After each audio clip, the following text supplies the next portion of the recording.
మూడు రాష్ట్రాల ఎన్నికల పోలింగ్కు సర్వం సిద్ధమైంది. రేపు ఉదయం నుంచి సాయంత్రం వరకు ఓటింగ్ జరగనుంది. పోలింగ్ ప్రశాంతంగా ముగిసేందుకు ఎన్నికల కమిషన్ అన్ని చర్యలు తీసుకుంది. సున్నిత ప్రాంతాల్లో కేంద్ర రాష్ట్ర బలగాలను మోహరించారు. పుదుచ్చేరి, అస్సోంలో ఎన్నికల ప్రచారానికి తెరపడింది. చివరి రోజున మాత్రం అన్ని పార్టీలు హోరాహోరీగా ప్రచారం నిర్వహించాయి. ఈ మూడు రాష్ట్రాల్లో గురువారం పోలింగ్ జరగనుంది.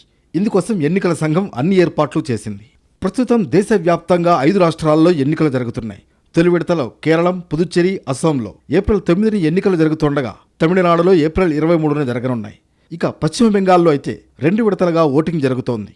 తొలి విడత ఏప్రిల్ 23న జరుగుతుండగా రెండో విడత పోలింగ్ మాత్రం ఏప్రిల్ 29న జరుగుతోంది. ఇక 5 రాష్ట్రాల ఎన్నికల ఫలితాలు మాత్రం మే 4న విడుదల కానున్నాయి. ఇక ఎగ్జిట్ పోల్స్ మాత్రం ఏప్రిల్ 29 సాయంత్రం 6 గంటలకు వెలువడనున్నాయి. అన్ని పార్టీలు నువ్వా నేనా అన్నట్లుగా ఫైటింగ్ చేస్తున్నాయి. పశ్చిమ బెంగాల్ అసెంబ్లీ ఎన్నికల వేళ ఓటర్ల జాబితా ప్రత్యేక సమగ్ర సవరణ తీవ్ర వివాదాస్పదంగా మారింది. మరో 2 వారాల్లో తొలిదశ ఎన్నికల పోలింగ్ జరగనుంది. అయినా ఇప్పటికీ ప్రక్రియ కొనసాగడం, లక్షల మంది ఓట్లను తొలగించడం వంటివి తీవ్ర ఆందోళనలను, ఉత్కంఠను రేపుతున్నాయి. అధికార తృణమూల్ కాంగ్రెస్, బీజేపీల మధ్య హోరాహోరీ పోరు నెలకొన్న తరుణంలో ఈ పరిణామం చోటు చేసుకుంది.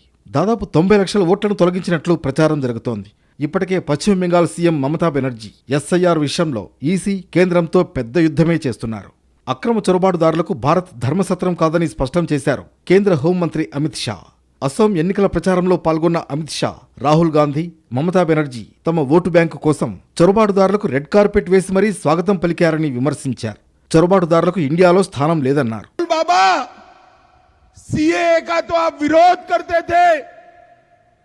जो शरणार्थी बंगाली भाई बहन यहां आए हैं उनको मतदान का अधिकार देने से आप विरोध कर रहे थे और घुसपैठियों का क्यों स्वागत कर रहे हैं?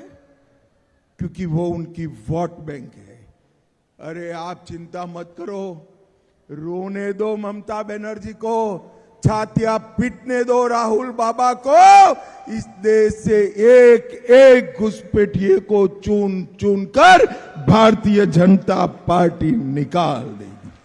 5 రాష్ట్రాల ఎన్నికల్లోనూ తన మ్యాజిక్ కంటిన్యూ చేయాలని ప్రధాని మోడీ ప్రయత్నిస్తున్నారు. మరోవైపు సౌత్లో బీజేపీకి ఎలాంటి అవకాశాలు ఉండబోవంటోంది కాంగ్రెస్.